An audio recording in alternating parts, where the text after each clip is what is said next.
السلام علیکم ګران ملګرو راغلاست د نن ویډیو ته. نن په دې ویډیو کې موږ تاسو غواړو یو د انټیګرال سوال حل کوو چې لیکلي دي انټیګرال د 14 په توان د لوګارتم د x په قاعده دی 4 dx. دا سوال موږ تاسو حلو.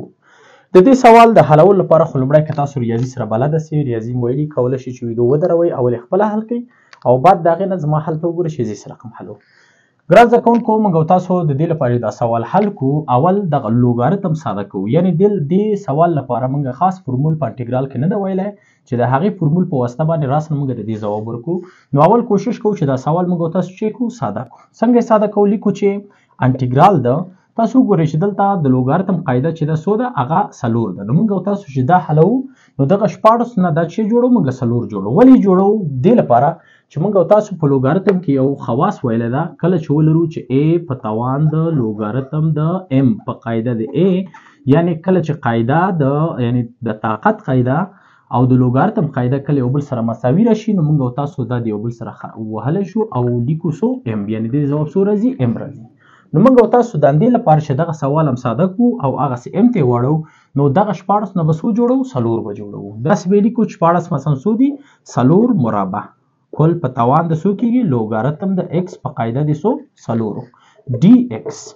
اوس وایي چې مساوي کېږي انټیګرال د، اوس به وایي چې 4 په توان ده. توان د توان نه جوړ شوی موږ کولی شو چې دغه توان په دې توان کې چې کړو ضرب کړو. نو 2 ضرب د لوګارتم لیکو 2 لوګارتم د x په قاعده د څو کېږي؟ 4 dx. داسې چې دلته اوس دغه ضریب چې لوګارتم کې راغلی ده موږ کولی شو دغه ضریب چیرته ویسو؟ توان ته ویسو. ولې چې په لوګارتم کې توان ضریب ته راوړلی شي او بیرته ضریب بیرته توان ته وړلی شي. نو موږ تاسو به څه ولیکو؟ ولیکو چې انټیګرال د 4 په توان د لوګارتم ده دغه دوم ویوړل پاس x مربع به ولیکو تقسیم په قاعده څو راځي؟ 4 راځي. لیکو dx.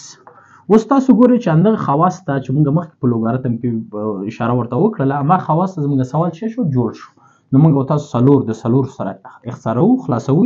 نو موږ تاسو ته تنه څه پاتې کېږي؟ انټیګرال د x مربع dx دا راته پاتې کېږي. چې د دې سوال انټیګرال خو اسانه ده چې موږ تاسو مخکې په انټیګرال کې دا ویل دي چې انټیګرال د x په توان د n dx مساوي کېږي x په توان د n جمع 1 تقسیم پر n جمع 1 جمع څو ده؟ جمع c.